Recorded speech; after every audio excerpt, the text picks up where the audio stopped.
Tai buvo mano pirmasis tas žygis 50 km. Prieš tai Pirmasis. pabandymui. Aš pradėjau nuo 12, nuo 15, 26, o ne iškart nuo 50. Bet aš taip 50 km po to aš nejau gal kokius 6-7 metus. Buvau nepakankamai fiziškai pasiruošus ir kai aš pamačiau Klaipėdą, aš praktiškai apsiverkiau. Niekur nebuvau, niekada nejau, nei jokioj Zakopanėje, nei dar kažką, aukščiausi kalnai, Medvėgalis, Šatrija ir panašiai. Nu, vat išbandysiu save. Nu ir vat išvažiavau. To viršūnėje pusiau gulėjau, pusiau sėdėjau ir galvojau, aš niekada daugiau į kalnus neįsiu. Nuo 700 metrų virš jūros lygio pakilome į 5 km ir 100 metrų. Man bent jau Nepale sunkiausia tai buvo tos gyvenimo sąlygos. Sušalęs ten, nusikalęs per dieną į tą savo pusiau be degonijas. Ir ateini į tą namuką, kur nėra karšto vandens, tūlikas lauke, namukas kiaurai perpučiamas. Tu užlipai ir tu jau esi ten, ar ne? Mhm. Tai va ta pirma emocija, tas jausmas, kokia pirma mintis gal?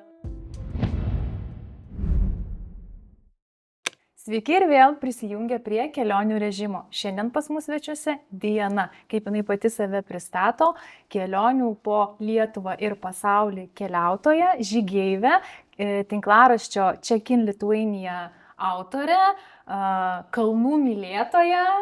Ir kaip tik šiandien ir pakalbėsime ne tik apie žygius Lietuvoje, bet ir užsienyje ir apie paskutinę tavo kelionę Nepale, Himalajų kalnuose. Tai ačiū Diana, kad atvykai.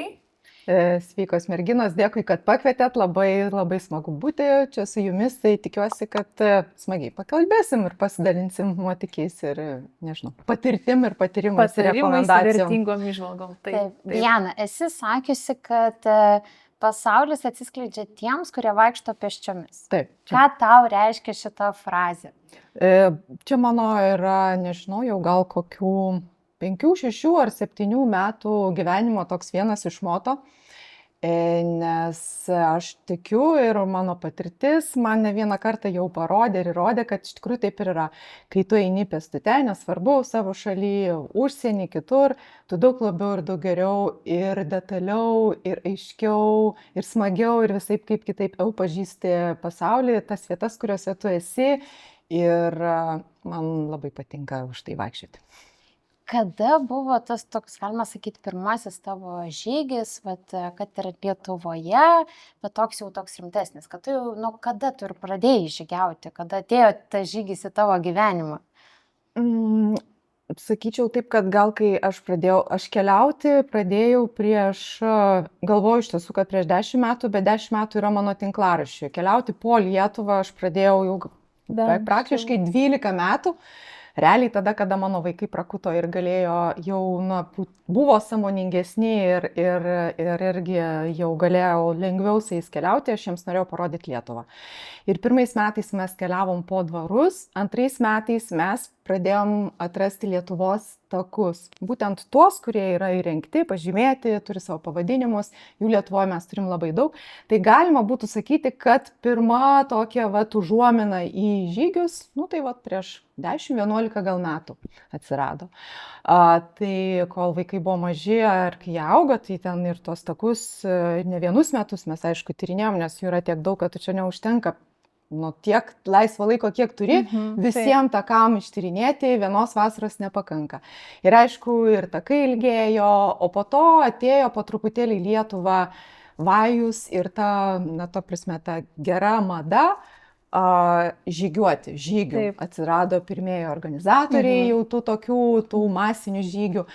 Ir kadangi aš visada mėgau aktyviai būti ir žygiuoti man patinka, bet nesu ta tokia, kuri išeina bet kuri mišką ir eina, nežinau, dieną, kur akis mato, nes aš visgi šiaip esu miesto vaikas gimusi Vilniuje, tai turiu šiek tokią baimę pasiklysti, tai dėl to visada man daug ramiau eiti, kai būna trasos galbūt paruoštos, sužymėtos, tai dėl to aš labai iš karto buvau viena iš tikriausiai pirmųjų, kuri ir tos masinius organizuojamus masinius žygius pradėjau vaikščioti. Ir tas pirmasis toks įsimintinas žygis, tai buvo, kai vieno iš organizatorių žygį nusprendžiau, kad eisiu Tai buvo mano pirmasis tas žygis 50 km.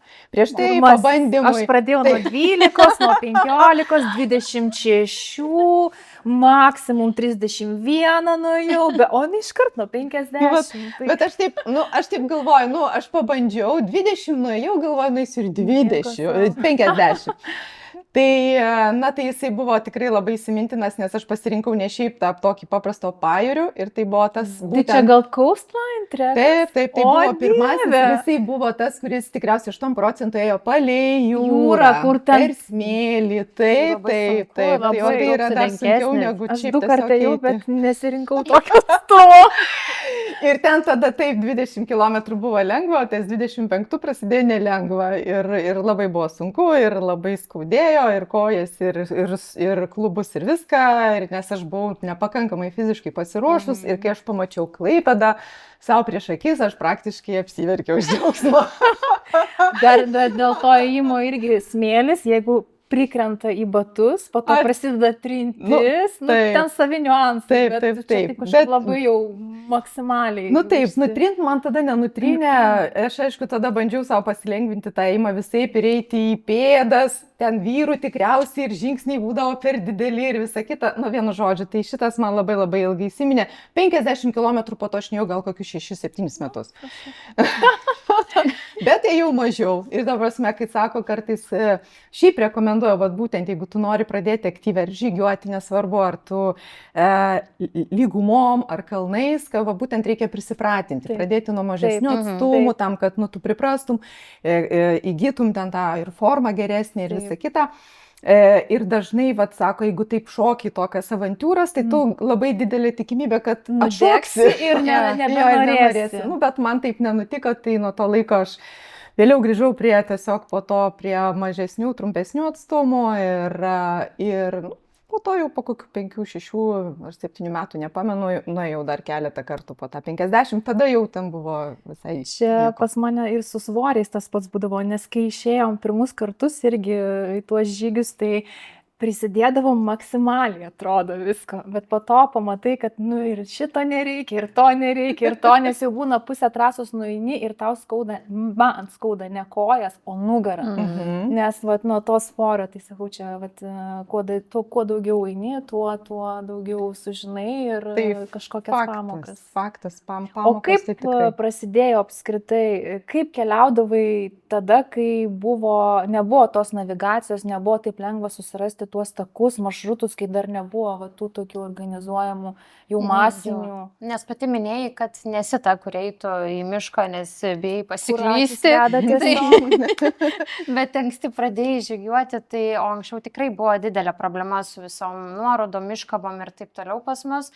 Tai kaip tau sekėsi? Tai čia, tais pirmaisiais, aš gal kokius pirmus 3, 4, 5 metus važinėjau, aišku, tie mūsų dabar populiariausiai naudojami tikriausiai Google Mapsai dar tikrai iš pradžių nebuvo, po to jie buvo labai dar primityvus, tai aš turėjau nusipirkus tą, nežinau, ar dar kas nors prisimena, tokie priedėliukai, tie navigacijos tokie specialūs. Tai važinėjau su jais, tai jie gelbėdavo, bet ne visada, nes labai dažnai būdavo taip, kad žinau, kad yra tam, pavyzdžiui, kad ir takas, kažkur ten ir ten,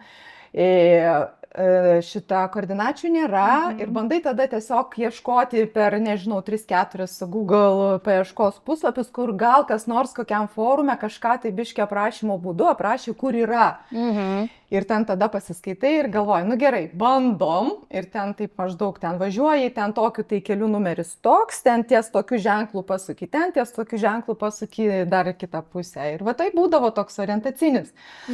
Tai aš kadangi po 2 metų keliavimo po to pajutau didelį norą, kad noriu ne tik tai, kur aš keliauju ir ką pamatau, dalintis ne tik ten Facebook'e tarp savo draugų, bet ir norėjau, kad ir daugiau žmonių pamatytų, tai dėl to gimė mano tinklaraštis, tai kai rašydavau tinklaraščio įrašus, tai ilgainiui aš parsisiunčiau ir ten tas programėlės, kurios nustato tavo koordinatės ir būdama vietoj, aš jas nuimdavau, rašydavau, dėdavau į savo tinklaraštį, kad jiems nereiktų žaisti orientacinių ir galėtų lengviau keliauti po Lietuvą ir pažinti. O dabar tai jau nieko nereikia, dabar tik pavadinimą užtenka Taip, įrašyti viskas, susivedi. dabar jau taip lengva keliauti, kad tik keliaukit.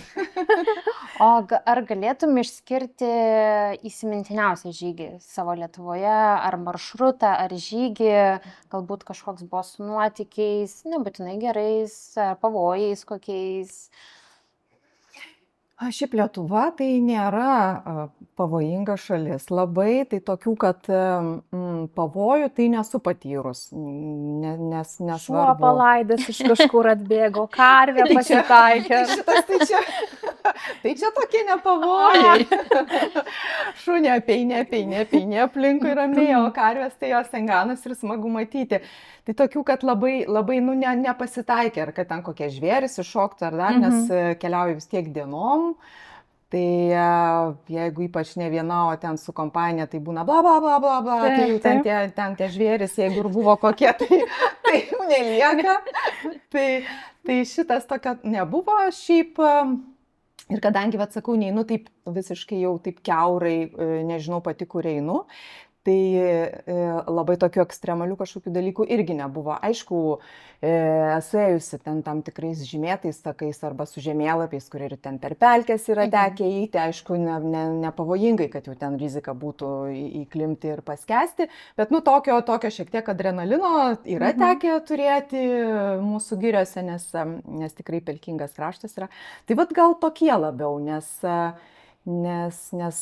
sakau, labai, kaip čia pasakyti, tinkama turim šalį, kur tikrai galima drąsiai eiti visur beveik ir mėgautis tiek gamta, tiek tais pačiais mūsų miestais, miesteliais, regionais, upėm, ežerais. Na, tai gal turi kažkaip netgi ir savo jau per tiek metų kiek po Lietuvą? 12 jau. Taip ir išeina. Tai išnaršius tikrai nemažai, gal galėtum netgi išskirti kažkurį tai savo mėgstamiausią regioną, kur daugiausia galbūt tau gražiausių maršrutų arba tam tikrų vietų, objektų lankytinų. Ar yra tas kraštas, kur čia Dzūkija, tai mano, ar ne? Ne. Mėgstamiausio regiono neturiu, nes jie pas mane visi yra mėgstami. Aš kadangi esu išvažinėjusi labai daug Lietuvos ir labai daug važinėjusi regionuose, tai aš tiesiog, kaip čia, labai pajautimą mūsų krašto tą turiu jau susiformavusi didelį, nes jeigu tu nuolatos važinėjai tik tai Vilnius, Klaipėda, ten gal Kaunas Vilnius, šituo maršrutu autostrada, tai tada tikrai nelabai ką ten pamatai ir nelabai daug stipriai ką pajuti. O šiaip jeigu tu keliaujant regionais, visada labai, mūsų Lietuva atrodo, tai yra nedidelė šiaip jau palyginus. Bet netgi būdama tokia nedidelė, jinai turi skirtingą kraštovaizdį skirtingose vietose Lietuvos. Ir dėl to Dzūkiją aš labai myliu dėl jų nuostabių pušynų, Aukštaitiją aš labai myliu nes labai daug yra nuostabių ežerų, Žemaitija yra mano meilė dėl jos kalnelių, tankių miškų ir šiaip ten faina. Pajūrys, mažoji Lietuva, tai jau net nereikia tikriausiai pasakoti, kodėl jo gražu. Centrinė Lietuva tai yra lygumos ir didžiuliai dirbami laukai, o jeigu rugpjūčio mėnesį važiuoji per Lietuvą toj vietoj, tai tada tiesiog matai, kaip vyksta darbai nuėmimo derliaus ir tai irgi didžiuliai kombainai, tai irgi labai faina. Tai aš sakyčiau taip, kad labai kviečiu tiesiog keliauti per Lietuvą, ne autostradą ir dairytis, būti kaip čia smalsiem ir sąmoningiem ir pastabiem. Tai dabar kalbam apie žygius Lietuvoje, bet ne taip ir senai palyginus tavo gyvenime atsirado žygiavimas kalnuose. Taip. Tai kada čia, kas įvyko, kur čia įvyko, kaip tie kalnai atsirado pas tave žygio repertuare? Aš taip pat galvoju, kad greičiausiai nutiko taip, kad kalnai mano gyvenime prieš kokius 4 metus atsirado. Ir tuo metu, matyti, jau šiek tiek man buvo tas atėjęs laikas, kad aš jaučiausi, kad Lietuvos aš tikrai labai labai daug pamačiusi ir žygiavus daug, nes žygioju aš visus metus. Nėra taip, kad pas mane tik tais šiltas sezonas, vasara baigėsi ir aš jau daugiau nieko nedarau. Tai žygioju ir žiemą, ir vasarą, ir pavasarį, rudenį turiu visus reikalingus batus, drabužius, man ne problema, yra oro sąlygos. Tačiau vat būtent atėjo tas va toks jausmas, kad iš vienos pusės norėčiau, gal šiek tiek atsibodo, jeigu taip galima sakyti, norėjosi pamatyti kažką naujo ir norėjosi išbandyti save šiek tiek, nu gal kitoje vietoje ir su tokia, nu tokiais, patirti didesnius iššūkius. Ir vieną vasarą, vat, prieš tos, man atrodo, 4 metus ieškojau, kur čia dabar man patostogauti ir tiesiog elementariai mane pagavo reklama vienos kelionės, tuo metu ten buvo į Norvegiją, Lofotenus ir aš pamačiau tos visus paveiksliukus ten ir galvoju, ai, tai reikia varyti. Iki tol aš kalnuose niekur nebuvau, niekada nejau, nei jokioj Zakopaniai, nei dar kažką, aukščiausi kalnai Medvėgalis, Šatrija ir panašiai. Ir nugalvojau, labai gražu, noriu, bus gražių nuotraukų, bus ką papasakot, parodyti ir, nu, vat išbandysiu save. Nu ir vat išvažiavau. Realiai neįsivaizdavau, nei kaip bus. Sunku man bus ten lengva. Aišku, aš iš dalies šiek tiek bijojau, nes, nu, vis tiek vaikščioti lygumą ir būti greitaeigė ėjikė lygumom yra viena, o lipti į kalnus yra visiškai visai kas kita. Trumpas atstumas, bet... Atstumas nebūtinai trumpas, bet jis yra ne tik tai taip, bet dar ir taip. Tai va, tai po tų kalnų, nors buvo labai labai gražu, ten kažkurioje tai vienoje iš viršūnių, nežinau, kelintą tenais ten žygio dieną, aš toje viršūnėje pusiau gulėjau, pusiau sėdėjau ir galvojau, aš niekada daugiau į kalnus neįsiu. Niekada. Nes man taip sunku buvo. Prisipažįstu tikrai, nes aš pavargau ir aš dusau. Ir aš norėjau taip pat greitai eiti kalnuose, kaip aš einu lygumom, bet niekaip nesigavo. Tai vienu žodžiu, tai buvo ir plaučiai ten šaukė, ir nežinau, ir širdis makalavosi, galvau, viską aš ten paliksiu tuose kalnuose. Ir sakiau, jau niekada, bet tai grįžau ir, nu, vat, šiaip žmogus taip sutvarkytas, man atrodo, kad vat, tas, kas sunkiausia, labai greitai pamiršti. Bet čia pasikartojantis kažkokie, tai, kaip ir su tuo žygiu 50. Taip. Čia irgi iškart. Tas yra labai greitai pasimiršo ir aš tada tiesiog galvoju, aš vėl noriu kalnus. Ir tuo metu dar kalnuose, kai buvau Lofotenuose, žygių vadovas man papasakojo apie tai, kad jie planuoja daryti kitais metais žygį aplink Mont Blancą. Tai yra 180 km Alpės per 3 šalis - Italija, Prancūzija, Šveicarija. Ten visas žygis maždaug 1,5 km, 2,5 km aukštyje. Nu ir va tai va kiekvieną dieną po gerą kilometrą į viršų ir po gerą kilometrą į apačią, tai apie 10 000 sukilimo.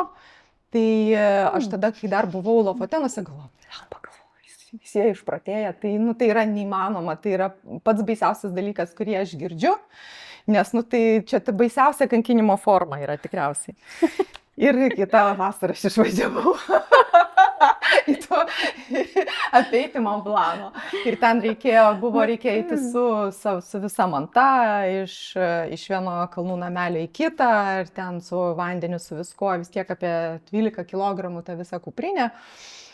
Ir, nu jo, buvo sunku ir šitą, nu, bet vienu žodžiu aš įveikiau. Tai buvo labai gera treniruotė ir šį kartą, nors ir labai pavargau ir galvojau, kad, nu, nežinau, ką čia daryti ir kaip čia išsitreniruoti, kad būtų lengviau čia toj Lietuvoje, nes Lietuvoje kalnams ruoštis, nu, yra sudėtinga, nes mes neturim tų sukilimų, jos surinkti čia labai sudėtinga.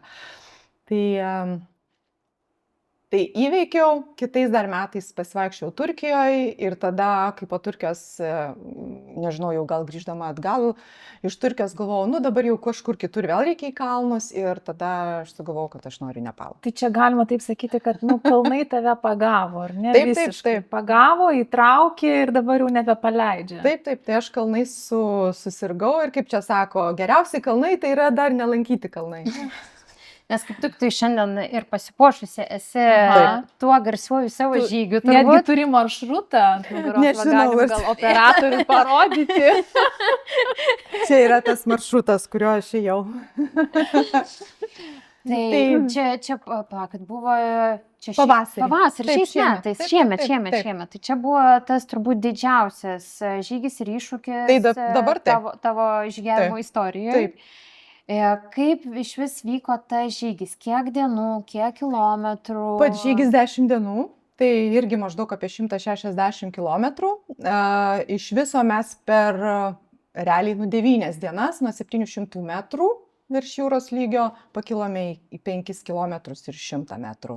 Tai nežinau, daug ar mažai, bet va, kaip minėjau, kai ėjom aplink Mont Blancą, tai ten aukščiausiai buvo 2 km 400 metrų. Tai dar, tai dar truputėlį pridėjau aukščio. Tai tuo metu, kai buvau Alpėse, man tie 2-4 atrodė, vau, jau ten dėjau nuotraukas kaip aukštai. Tai va, dabar man nebeaukštai. O kaip pati idėja kilo būtent į Nepalą? Ar vėl patraukė kažko reklama? Ne, šį kartą ne reklama. Nors tiesą sakant, apie Nepalą jau aš buvau girdėjus, nes aš, nu, vat, ko nepaminėjau, aš į kalnus visą laiką keliauju su grupe. Tai dažniausiai būna ten 6, 8, 10 žmonių grupė, dažniausiai su lietuviais. Ir jie visi tokie patys išprotėję kaip ir aš ir visi įvairiom patirtim. Ir apie Nepalą jau aš buvau ir Himalajus girdėjusi jau iš žmonių, su kuriais aš kartu keliavau ir žygiavau kituose kalnuose. Ir ne vienas sakė, kad, vat, sako, Diana, vat, nu tau, vat, manau, patiktų. Ir aš galvoju, jo, 5 km be degonės. Jo. Gal ir patiktų. Bet matyta, nežinau, gal čia aš taip vat įveikiu vieną etapą ir po to staiga galvoju, tai o ką atrodė, kad gal baisu, bet tai jau vat 2-4 įveikiu, dabar galima bandyti ir 5. Ir šiaip tiesiog aš visada, kai sugalvoju, kad aš kažkur noriu, tai aš visą laiką darausi namų darbus, žiūriu, renkuosi, nu ir aišku, Instagramas ir visa kita Himalajų vaizdų pilni, tai nu nerealių. Ir aš galvoju, vat tai noriu. Bet šiaip iš tikrųjų, kai pagalvoju, tai taip, kas labiausiai pirmas suvilioja mane, tai vaizdai. Tai pamatyti tuos visus grožius, kurie ten pamatyti save tuose vaizduose, aha, tinka gerai. Tai va, tai ir tada nusprendžiau, kad aš noriu. Ir tada atsiranda ir galimybės tikriausiai, ar ne? Nes vis tiek, nu, tai nėra iš tų pigesnių kelionių. Tai tampa svajonė, tada jeigu nori, kaip sakant, tą svajonę išpildyti, tai tada kryptingai ir dirbi, ties to susižiūri, ko tau reikėtų tos svajonės ir viskas. Tada atsiranda ir biudžetas per kažkiek tai laiko, nes, nu, kur tu nukreipi savo energiją, tai tas dalykas ir įvyksta. Tai, nu, tai ir įvyko ir Nepalas su Himalajais. Tai buvo pati tikriausiai įspūdingiausia kol kas iš mano patirties kelionė. Ir jeigu klausti, nu tai vat kas iš tos kelionės labiausiai, tai jinai visa buvo labiausiai. Visa. Nes aš aišku, aš pati asmeniškai tai ir Azijoje buvau pirmą kartą toje pusėje, nesu buvus nei tai ten Tailanduose ar kokioje Japonijoje ar Korėjoje ar panašiai. Tai man jau vien tai buvo visai kita kultūra, kas irgi labai imponavo.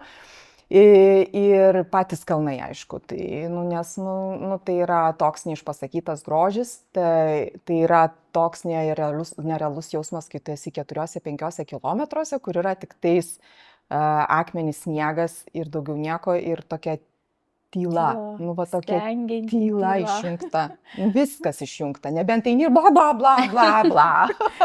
Tai tada supranti ir tada sakai, paklausykit, nieko nėra, nes tai nei paukščių ten jokių gyvūnų jau nėra, niekas neauga, niekas ten negyvena.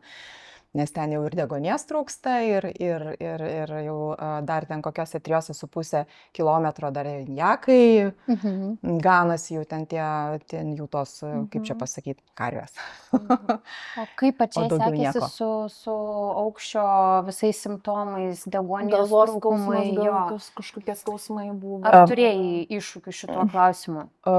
Šiaip, kaip čia pasakyti, tų tokių labai pačių sunkiausių tai neturėjau, ačiū Dievui, nes, organizmas sugebėjo atlaikyti visai gerai. Aišku, aš iki kelionės tokius 4 gerus mėnesius šiaip apskritai fiziškai ruošiausi papildomai. Jau ne vien tik tai, kad vaikščioju žygius po 20-25 km tam, kad dar daugiau tos ištvermės įgauti, bet jau aišku ir sporto salę lankiau ir ten jau visokius dariau specialius tos pratimus, tokius, kurie yra skirti kopiantiems į kalnus, tam, kad būčiau kuo stipresnė ir kad man kuo lengviau būtų, nu, kaip aš sakau, kuo mažiau kančios, kad ten būtų ir kuo galėčiau labiau pasimėgauti tuo, ką matau, nes jeigu labai perverksti, labai tau sunku, tai tada eini tik tai sukandęs dantis ir matai tik tai akmenis.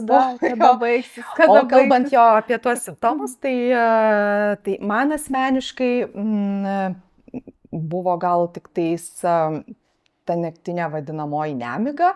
Ne tai, kad nemiga, bet vienas iš simptomų yra taip, kad organizmas yra surėdytas, taip, kad jeigu miego metu protas staiga pajaučia organizmas, kad tau trūksta deguonies, jisai tave automatiškai traukia iš miego, plešia ir tu tiesiog atsibundi, nu taip, išmeta tave į realybę ir tu tada taip toks jausmas, kad tu bėgai maratoną ir tu tada prabudinėjai, ir ne? Ta prasme, prabundi ir tada liepia tau, dabar atsikvėpuoti ir tada vėl eini miegoti. Aš, kadangi vis tiek čia tokia sudėtinga yra ta kelionė, aš buvau pasiruošus, aš labai nemažai pasiskaičiau, ko galima tikėtis, tai aš žinojau, kad tai yra vienas iš simptomų ir tiesiog nei aš išsigandau, nei ką, tiesiog reikėjo jį išgyventi.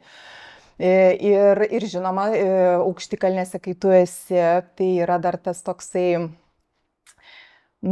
toks apsvaigimas toksai jaučiasi, tai tu ten turi labai jau toks ten eini kaip karalienė, žinai, nieko nejudini ir taip, nes jeigu ten pabandysi pašokti ar labai staigiai kažką padaryti, iš karto sveiksta galva, arba jeigu tu pabandysi eiti greičiau, tai tada tiesiog vėl tau trūks oro, gali prasidėti jau ten rimti tada simptomai kalnų ligos.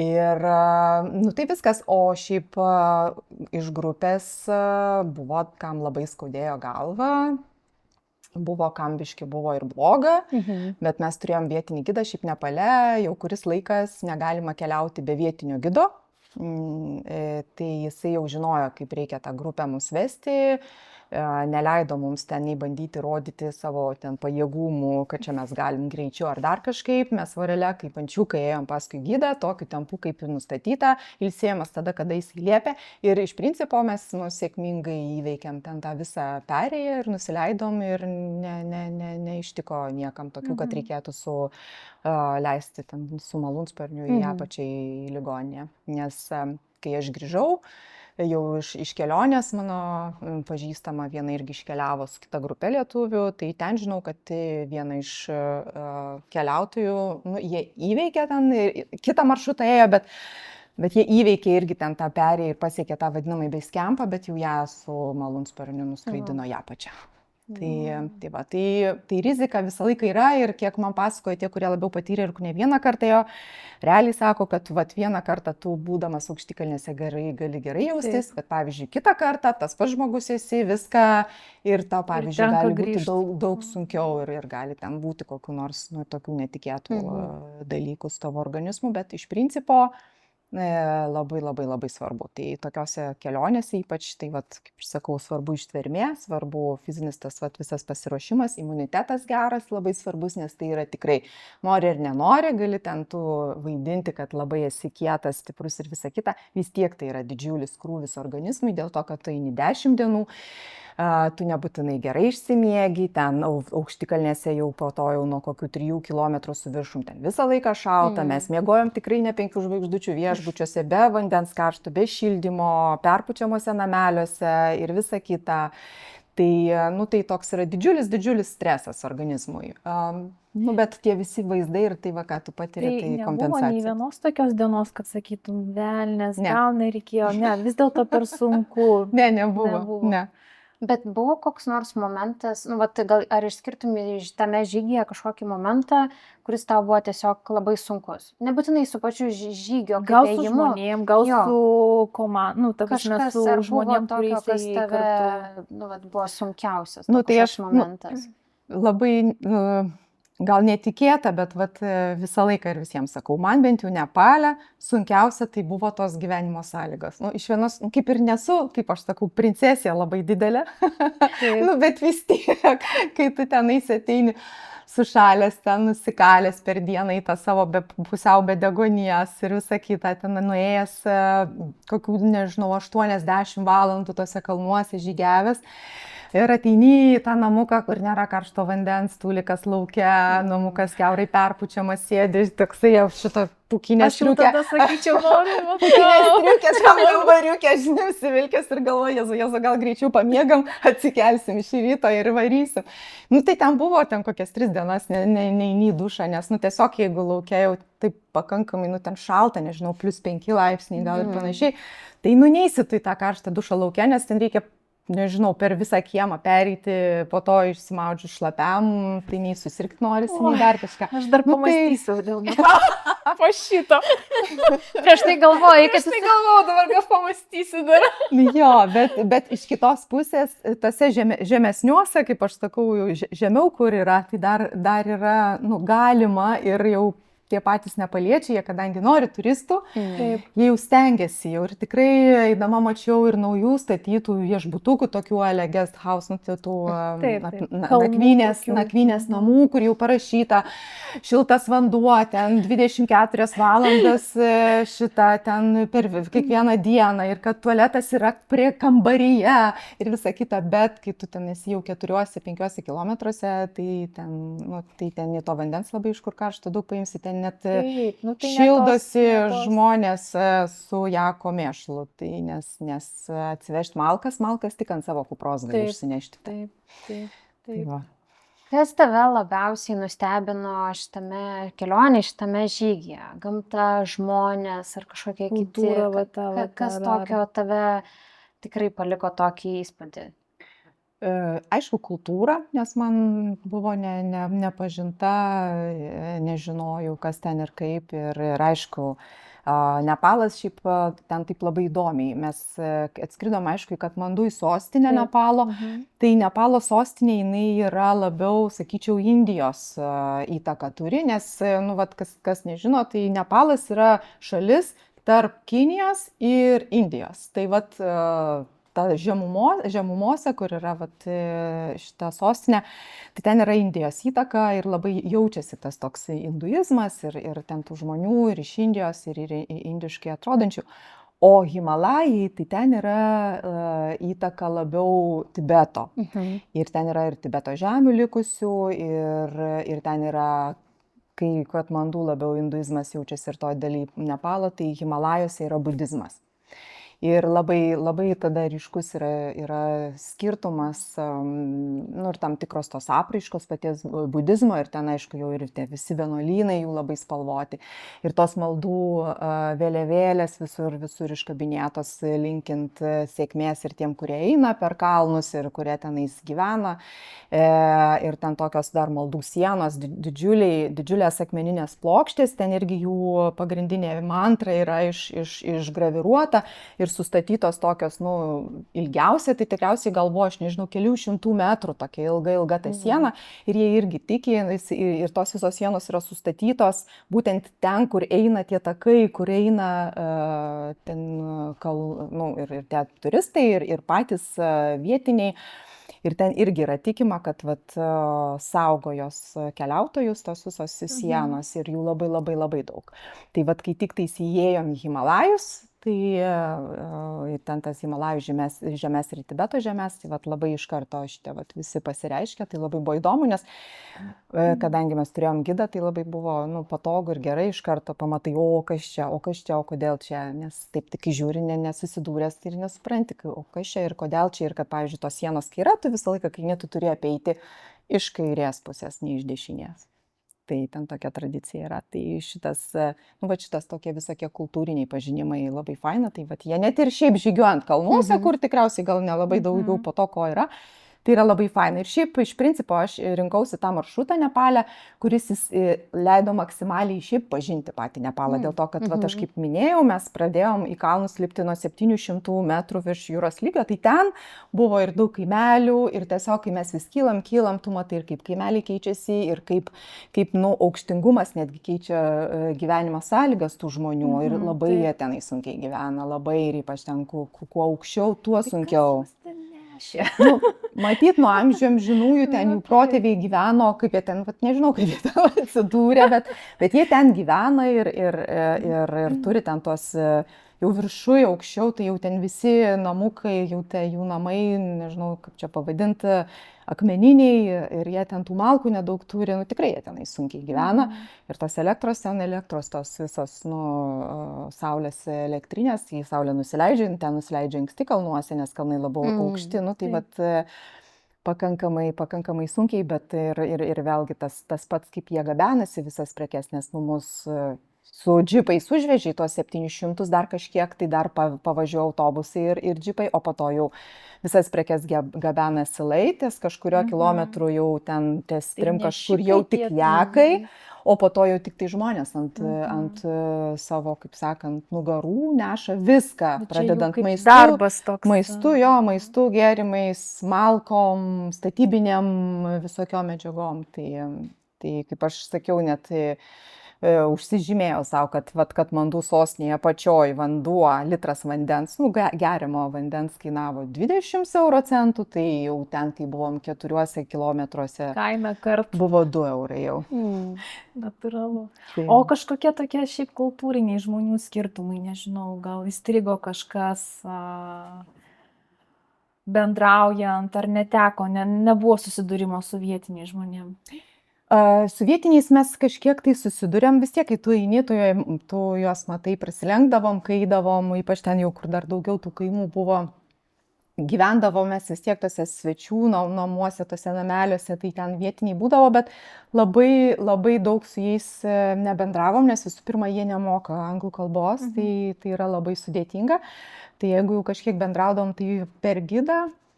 Tai labiau jau tas visas informacijos šaltinis mums buvo mūsų gidas, nes dar buvo gidas ir buvo 3 nešikai, kurie nešė mums dalį mantos, kad būtų šiek tiek lengviau ten įveikti tos 5 kilometrus be degonės. Tai sakyčiau, gal taip minimaliai.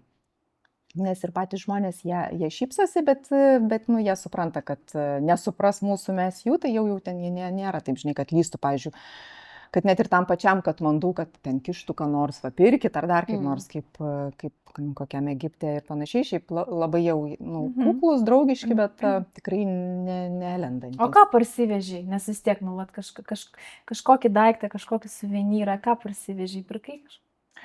Aš parsivežiau tas vėliavėlės, nes man tai yra Nepalo, ir Nepalo, ir Tibeto, manau, ir Butano, ten tų šalių, kurios ten yra šalia, ir dalies Indijos, kur jau yra tie patys Himalajai, tai jau yra toksai kaip vizitinė šita kortelė ir turiu tokias mažas ant kuprinės laimėje, ateičiai, kaip sakant, ir parsivežiau namo tas vėliavėlės. Dabar galvoju, kas dar ten. Šiaip pats Nepalas, jie garsėja savo kaip čia pasakyti, tais mezginiais, dirbiniais iš jako vilnos, kas yra labai labai šilta. Tai šitą parsivežiau, nes tai pakankamai unikalu. Įvairūs šaliai, labai labai gražus yra jų tie, aišku, ten tie, brėtų man angliškai žodis, lietuviškai raštai. Labai gražus, unikalūs raštai, tai tokių dalykų. Ir dar parsivežiau mažą statulėlę į šitą čia jau hinduistų dievas sėkmės, tas dievas su dramblio galva. Nes irgi labai toksai jau išskirtinis jisai, nes labai, labai gražu. Tai tokie smulkmenos, nes šiaip dažniausiai stengiuosi per daug neprisipirkti visko, nes vis tiek ten po to ar dar vis tiek kuprinėje tai neštis reikės. Taip, tai būtent. Tai labiau tokius pagrindinės, šiaip iš tokių įspūdingų savo tų įsimintinų kelionių, ypač kad kalnuose, tai svarbiausia, tai gali nieko nebūti, bet antsiuvas ant kuprinės, būtent kur būna parašyta arba kokie kalnų pavadinimas, arba kalno, arba ten to paties viso maršruto pavadinimas, ir marškinėliai. Tai šitas privaloma tvarka, pirmi 2 punktai, visa kita, tai jau ten kaip pavyksta. Man įdomu, kokia dar ta akimirka, kai tu jau atėjai ir jau finišas, tu užlipai ir tu jau esi ten, ar ne? Mhm. Tai va ta pirma emocija, tas jausmas, kokia pirma mintis, gal atsimeni, kas tuo metu į galvą šovė, kad, nu pagaliau, ar ten man pavyko, ar ten kokias pirmas mintis. Einam nusifilmuoti. O šiaip tai, nu, šiaip Aš tai turiu mintį, ar būna, buvo tas, kad euforija. pasididžiavimas savimi, kad, nu, aš padariau, aš tai padariau. Čia būna, nu, yra tas, ta tokia euforija, kad wow, nes tikrai labai, reikia įdėti tų pastangų ir save dar pamotyvuoti ir viską einant ir lipant tos paskutinius žingsnius, kai jau ten sako, va, žiūrėk, va ten jau va tas taškelis. Ir tu žinai, kad iš tikrųjų tai kalnuosi iki to taškelio, čia dar 2 valandas eisim. Ir staiga, kai jau ten atsiduri, tai faktas, tik tai, kad ten va, tose 5 kilometruose labai sunku buvo euforiją kažkokią išreikšti, nes nu, ten reikėjo kaip Nu, taip, karališkai. Karališkai. Taip jau neprašoksi, žinai. Kultūringai. Nes mes gal kokią antrą vakarą šito žygio jau vakarienės metu, aš jūs sugalvojau, paprašiau, sakau, pamokykit kokio nors šokio, vat, gido, sakau, kokio vietinio. Ir mes ten mokėmės parodė ir tokį, nu šiaip, nes tiesiog buvo linksma ir aš sakau, tai gerai, sutarėme, pasirepetuojam ir kai užlipsim, padarysim ten, kad reelsą padaryt, kai mes ten visi šokam viršui. Tai spėkit, ar labai šokam. Pabandė, turėjom vieną grupę, kur pabandė, bet labai jau ten taip... Po to reikėjo atsigauti. Minėjai dar, kad patiko tą visą pamatyti kultūrą, žmonės ir taip toliau.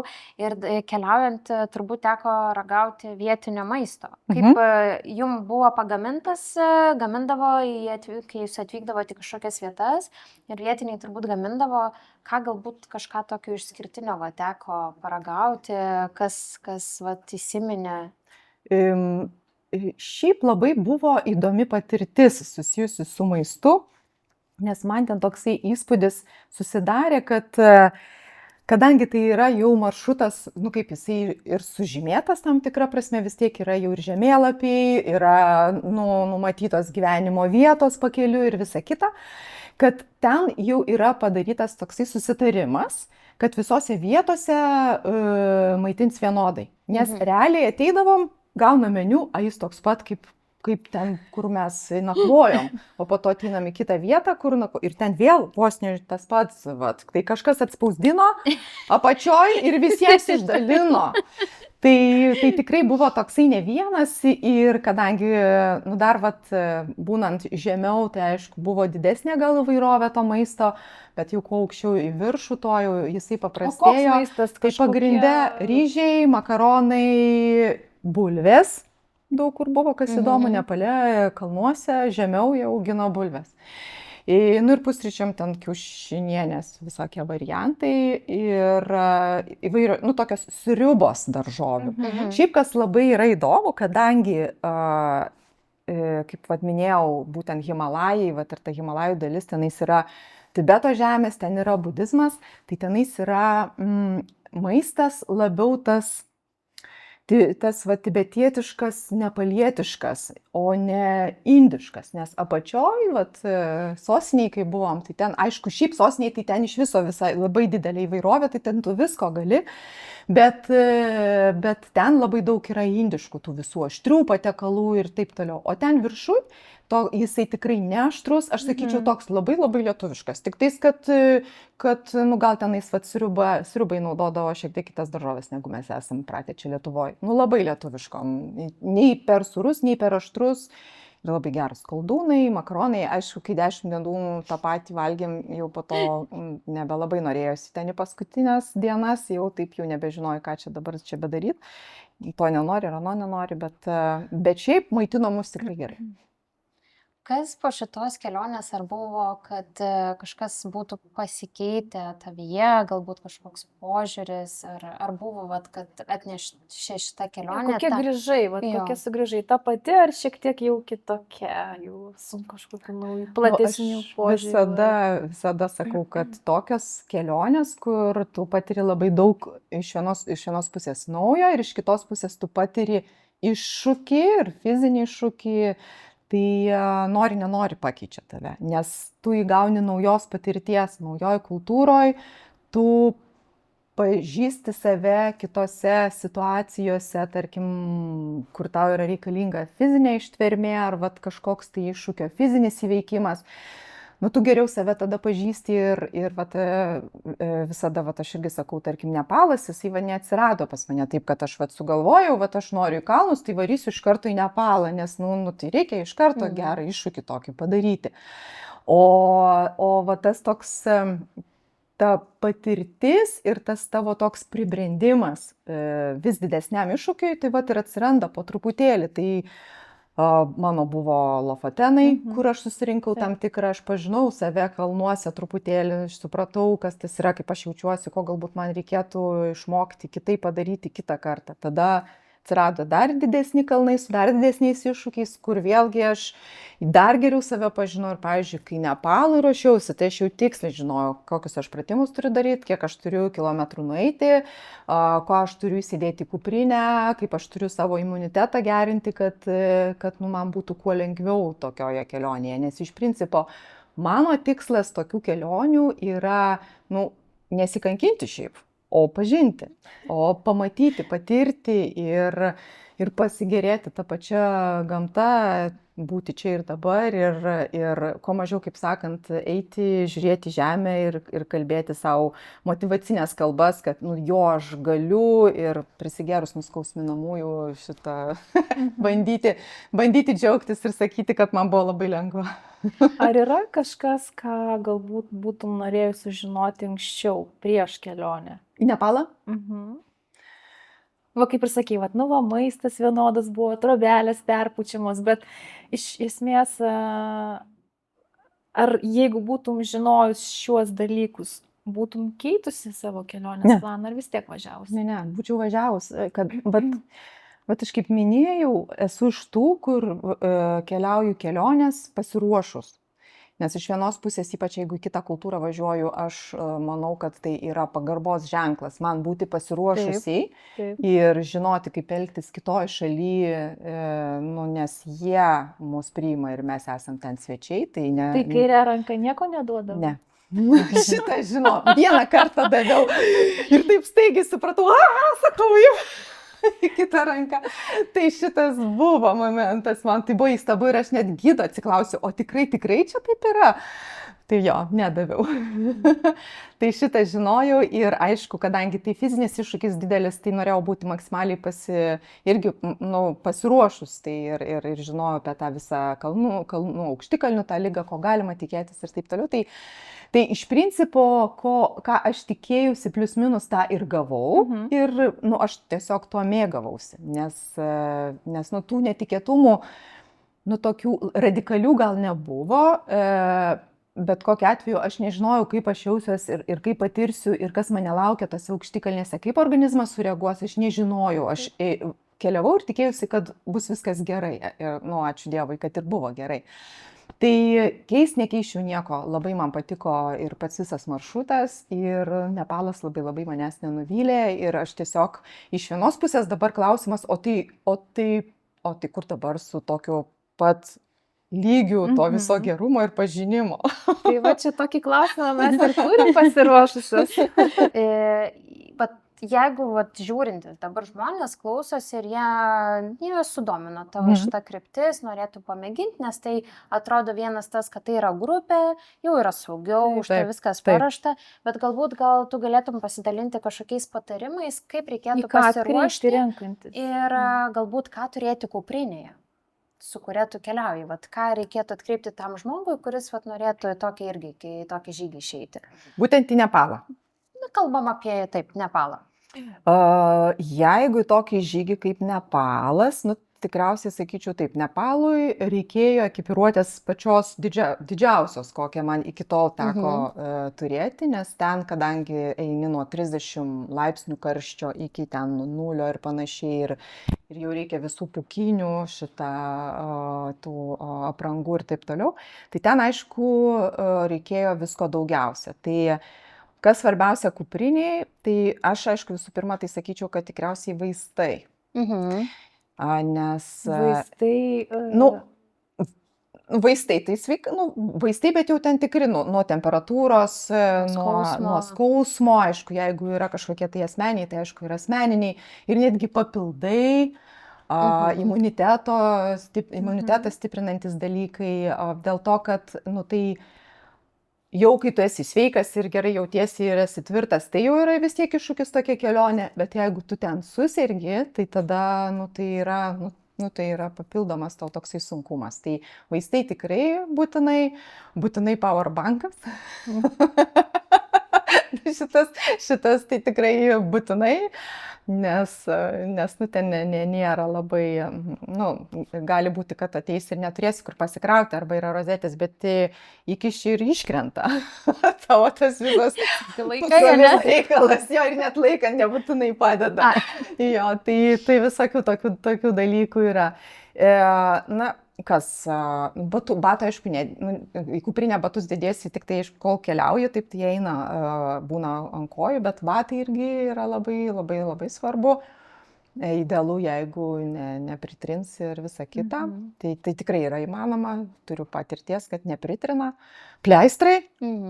Ir drabužiai, aišku, termo turbūt rūbai labai geras dalykas. Ten ir termo, reikalingi ir termo, ir pukinė, striukė, ir flisiniai džemperiai. Iš principo visi tie, žygiams, laukui skirti drabužiai, tai bet kokiu atveju spėju, kad gal į Nepalą žmonės keliaus jau tie, kurie bent kažkiek tai jau yra patyrę, bent jau žygeiviai. Tai šiaip į kalnams aš drabužių papildomai pirkti neturėjau, nes viskas tinka, ką aš naudoju žygiam Lietuvoje. Nes kaip turiu visiem, kaip sakant, oro sąlygom visom, tai tiesiog tai reikėjo viską susidėti. Iššūkis didesnis, tai kaip neprisimti būtent per daug, bet ir turėti viską, ko reikia. Tai šį kartą, kai Nepalą iškeliavau, tai ko neprireikė, tai vienos kepurės. Viską kitą panaudojau. Viską kitą panaudojau. Ir vaistų, ta prasme, neprireikė, tai tas ačiū. Čia svarbiausia, kad jų neprireikė, čia yra tas dalykas, kad geriau turėti vaistų įvairios rūšies, bet jų nepanaudoti. Čia tikrai vienas, bet kur keliaujant. Ar yra koks nors vienas daiktas, kurį tu būtinai turi pasimti į žygį? Ar išskirtum vieną daiktą, be kurio, tarkim, tavo kuprinės turinys neįsivaizduojamas yra? Vienas, tai su vienu labai, gal 3. 3. Telefonas, powerbankas ir vanduo. Taip. Be visą kitą gali kažkaip gyventi. Nereikia ir vaistų, nereikia nieko. Čia šiaip Lietuvoje, nes jeigu jau tai didesnės tokias, tai jau gal biški daugiau, jau neapsieitum su 3. Bet jeigu Lietuvoje, tai išsiveršius, kad yra telefonas, powerbankas ir vanduo. Ir turbūt gal pabaigai tokį klausimą paklausim, tai kokia kita tavo žygio svajonė? Jų turiu. Šį kartą gal tai nėra labai, kad kalnai dideli, bet Šri Lankoje yra neseniai įkurtas, padarytas, trailas, tas vadinamasis, tas maršrutas takas, 300 maždaug kilometrų ilgio, kuris eina per Šri Lankos ten vieną dalį, per jų kalnus, per arbatų plantacijas, miestelius, kaimelius. Tai norėčiau, jeigu ne visą, tai bent kokią pusę nueiti. Ir tai ten iššūkio tokio gal fizinio nebūtų labai didelio, nes ten kalnų didelių nėra, bet ten būtų labai didelis kultūrinis patyrimas. Ir iššūkis tas, kad ėjimas tiesiog kiekvieną dieną ir ten jau, jeigu jį visą eiti, tai 10 dienų, gal užtruktų 10 dienų po 30 kilometrų. Biški. Gal galima biški neforsuoti, truputėlį labiau atsipūtus eiti, kad nebūtų vien tik tas toksai, kad reikia greitai naiti ir tada nepatiri tos visos aplinkos. Tai norėčiau ten. O beje, dar nepaklausiu, ar tu iš tuos visus žygius viena keliauji, ar ne, be šeimos? Be šeimos. Ar jie nenori jungtis kartu, ar tu kaip tik nori nuo jų pailsėti? Kaip čia dabar šeima, mano šeima fiziškai, vaikai tai dar, vaikai šiaip jau suaugę, bet jie dar, pas mane tokie jauni suaugę. Tai jiem dar šiaip iš principo gamta gal dar tiek netraukia ir šiaip jiems fiziškai būtų sunku ir iš kitos pusės, taip, aš gal ir man čia tokios tos kelionės yra truputėlį ir pabuvimus su savim, pabuvimas ir gal ir savęs labiau pažinimas, nes jeigu su šeima, tai jau tada visai kiti yra potyriai ir ypač su vaikais, tai tada ten jau reikėtų rūpintis ne tik savim, bet būtų tada dar iššūkis, kad turėtum pergyventi dar ir dėl kitų, tai tau sunku, jiems sunku ir, žodžiu, tas labai sunku. Visiems sunku. Labai tada sunku. Kartais reikia pabūti. Tai vat, aš labai viliuosi, kad vaikai dar šiek tiek paaugę, kad jie irgi, kaip sakant, bus įsikvėpę to mano pavyzdžio ir kad ateis laikas, kada mes ir kartu keliausim. Dukra šiaip tai jau jinai sako, kad norėtų eiti žygiuoti, bet, ne į kalnus, o labiau, ten kokią savaitę, kokią nors, nežinau, Škotijoje, pavyzdžiui, kokią nors ten žygį ar dar kažką, bet taip, be didelių kalnų.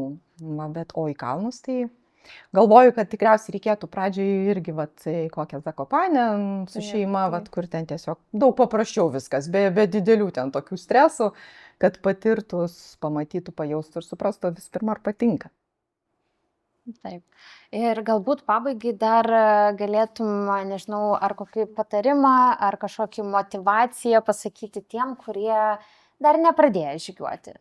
Galbūt juos užkabinti arba kaip tik paskatinti, galbūt jie sėdi, galvoja, fainai būtų, net ir toj pačioj Lietuvoje, bet vis kažkaip tai save užstabdo, galbūt bijo prisijungti kažkokias tas ilgesnės trasas, tai galbūt kažkokį motyvacinį ar linkėjimą jiem, ar kažkokį paskatinimą gali, ar patarimą, tiesiog nuo ko pradėti jiem. Mano patarimas labai paprastas, tai reikia tik atsistot nuo sofos ir eiti, nes kitaip tai nieko nebus. Kaip sako, viskas padaroma darymo būdu, o ėjimas prasideda nuo ėjimo. Tai pirmus žingsnius žengti, o po to tai gali tapti labai, taip sakant, sunkiai kaip jau nebedaromų dalykų. Užsikabinti. Taip. Tai ką, tai ačiū labai tau, Diana, už šitą pokalbį. Labai tikiuosi, kad išgirdote įdomią istoriją tiek apie Lietuvą, tiek apie tolimesnius kraštus ir galbūt patys užsikabinote ir pradėsit žygiuoti tiek Lietuvoje, tiek svetur. Ir taip pat kviečiu jūs po šito video įrašo spausti patinka, prenumeruoti mūsų kanalą, į komentarus rašykite, kas jums patiko, užduokit klausimus, ką norėtumėte išgirsti ir kitose laidose. Ir ačiū, kad žiūrite mus.